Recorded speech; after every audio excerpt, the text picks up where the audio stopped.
of the Republican Party. T.W. Arguelli worked for Lindsey Graham in the Senate and Mike Pompeo in the House. Former Congressman Joe Walsh was a proud right-wing Republican known for making the Speaker's life tough. I feel like I just totally botched your last name, and I'm really sorry. It happens. Arregui, please forgive me, okay? It's been a long day, long week. It's all good. It's all good. Long Okay, day. Arregui, all right. But I'm going to start with you, Congressman Walsh. I want to get your take on this because I want you to explain how what you and the Tea Party did to John Boehner led to all of this. It led. It's all your fault.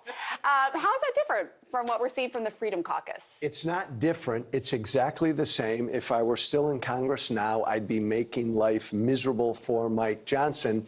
It's just, Pamela, it's just much more magnified now. Johnson has no margin for error, none. And there are 9 to 10 to 11 members of the Freedom Caucus, I'd be one of them, who are going to be breathing down his neck for the next 2 years. Why would anyone want? I mean, I know. Well, I should. It's been a long week. I'm going to give you more credit than that. Okay. This is a vanity grift by the Never Happy Caucus. Look, Thomas Massie has never missed an opportunity to obstruct for zero reason. Ralph Norman is completely out to lunch. He's out of tune with South Carolina by a mile. And Keith Self, I've never heard of him until today. Look, these people were willing to put the certification of Donald Trump's election in limbo and slow down the implementation of his first 100 days. That is unforgivable, and it stands in stark contrast to the mandate that was given to Congress and to the executive branch with Donald Trump's victory. They had no demands. They just wanted to be involved. They had no alternative who could get the votes. To me, it's unacceptable, and I hope Donald Trump learns a lesson from this and really puts the hammer down when he goes into these first 100 days. And TW makes a great point. The difference is the Tea Party, we were fighting over ideas and principles. These guys now are all free agents. All of these people, they want their attention. They want to increase their profile. That makes it much more difficult to corral them. And some of them say, look, they want spending cuts. If you're going to spend more, it needs to be offset by spending cuts. And then others might fit more into that narrative that you just laid out. And some of us said they're not happy with this rule change. That makes it harder to essentially to remove the speaker. I think Congressman Boebert and others have spoken out about that. But even after the vote, listen to what different Republicans say the lesson was. The Speaker realizes that he needs to listen to the conservative folks, to the base. We want to make sure that this is honestly a collaborative environment. So who's right? Like, does this show the need to work together or the need to just bend to the base? Like, where do we go from here? Well, for the amount of people that are in the base or the Freedom Caucus, there's also guys in New York who have to straddle the line in a more moderate stance. Look, there are a ton of things that unite the Republican Party right now. We can come to a great agreement on immigration, on the economy, on taxes. Those are some of the first agenda items Donald Trump has in his first 100 days.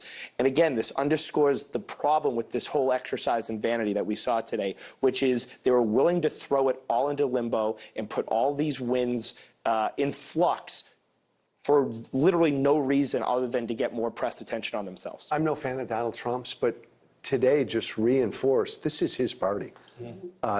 He made Mike Johnson be confirmed today. This is Trump's party. And look, Mike Johnson's been a good speaker. There have been wins for every single element of the Republican Party during his time there, and he's the only one who could have achieved that vote total. And he's a really good man, and no one has a bad word to say about him. He's in a tough spot. He has no margin. He's going to need Democratic support to get stuff done. You make the point, yes, it is Trump's party, but are you surprised that it did come down to the wire in the way it did? Does it show some? No, because there's no margin. He could only lose one or two Republicans, and it's a very divided caucus.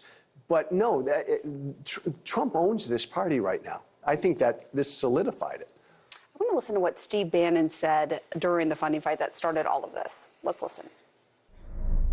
If you think the last 48 hours has been unique, every day coming in when President Trump takes over is going to be like this. Is Bannon right? Is this the new reality of what governing is going to look like in the House? Well, in such a slim majority, it's not going to be smooth sailing all the time. And there's going to be a lot of times that Mike Johnson's going to really regret having this job. But look, Steve Bannon finds himself right now on the opposite side of Donald Trump on work visas, right? So we have a big party that is debating a number of issues that we're having a philosophical argument on. But look, again, the first 100 days should be focused on the common areas that we all want to see fixed. And we need to keep that focus there. And any day, time, minute wasted is a problem. And MAGA has to prove they can govern. I don't think they can govern. Steve Bannon couldn't govern. They're great, Pam, when they're in the opposition. I expect 2 years of utter chaos. Give him a chance. Give him a chance. All right, I got to go to this. Okay, so just 5 days ago, right, President-elect Trump declared, quote, the extension of the debt ceiling by a previous Speaker of the House, a good man and a friend of mine, will go down as one of the dumbest political decisions made in years. And, drum roll, here he is tonight, spending quality time with that former Speaker, Kevin McCarthy, at Mar-a-Lago. Trump has this remarkable ability to just shred you and then see you come calling like nothing happened. Is this in Mike Johnson's future? I hope not, but I think there's definitely going to be some disagreements that percolate. We just saw it with the CR, right? I think obviously Elon Musk put the president, backed him into a corner a bit on that. But that's going to happen again until they figure out a way to work together. I think a lot of these problems started with the Kevin McCarthy fiasco. And another reason why this today was so perplexing is why any Republican would want to even flirt with going down that road again. By the way, what was one of the biggest applause lines today? When someone announced that Matt Gaetz is not in the chamber, everybody on the floor just went crazy because he was one of the guys that he led the thing against McCarthy. Oddly enough, was supportive of Speaker Johnson. Yeah. Yes, yes. For what it's worth. Yeah, whiplash Nothing. with all of this, Nothing. right? All right, T.W. Arrighi and former Congressman Joe Walsh, thank you all for that discussion. Thank you very and have a much. great weekend. Up next.